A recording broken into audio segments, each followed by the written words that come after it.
I had this arbitrary goal that I set when I was 15 years old. I wanted to be a millionaire. I didn't even know I was going to be a dentist yet, but I read this book called Think and Grow Rich, found it in my dad's study, read it all the way through. It was the first book I ever read. Now, Napoleon Hill, if you look him up, some people think he's a shyster. It was a really, really great book for me at the time.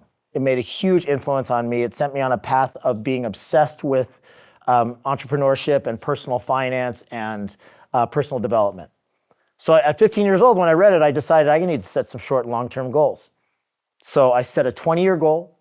I said, by the time I'm 35 years old, I'm going to be a millionaire. And young, naive 15-year-old Mark said, millionaire was $1 million in the bank, and I'm going to be netting $1 million. I didn't even know what net meant, but I was going to be making $1 million per year.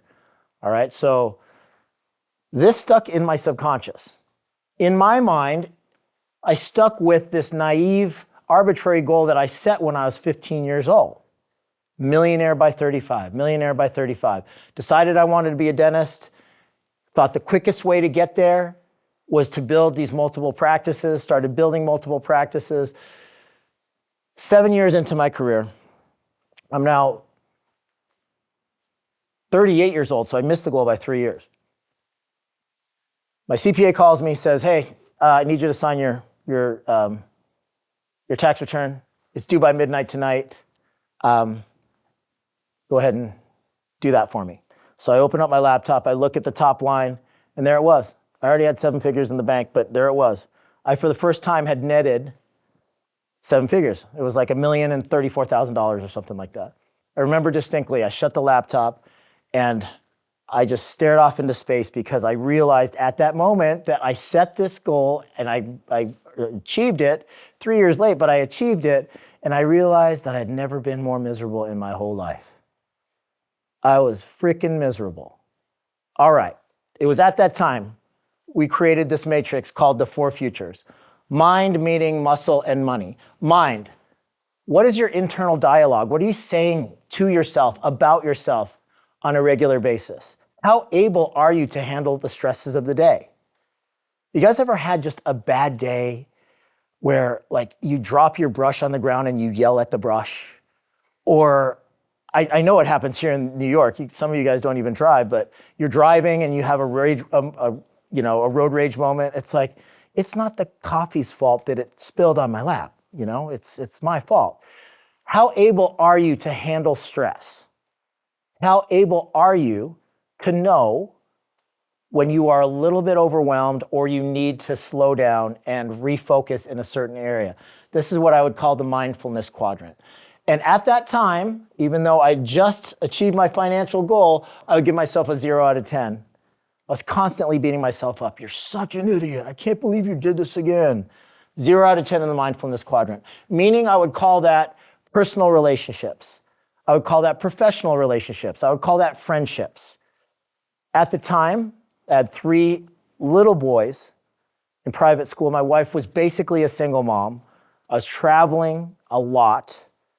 I was gone working 80-hour weeks, and when I was home, I was a jerk because I was thinking about work and I was exhausted.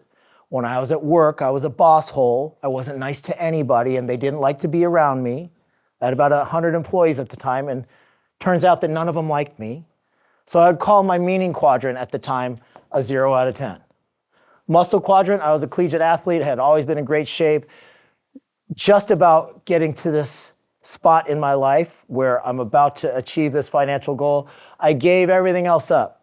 I'm eating fast food just out of convenience. I'm drinking way too much just to fall asleep at night and to calm my nerves. I'm sleeping like crap. 0 out of 10 in the muscle quadrant. But hey,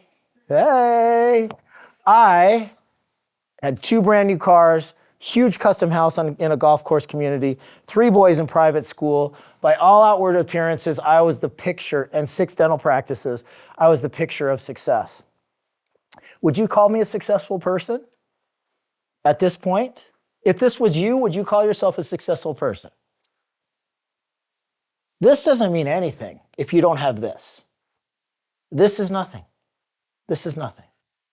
So when I started my dental practice consultancy 13 years ago, We were all about systemization, overhead and cash flow control, helping people to become millionaires.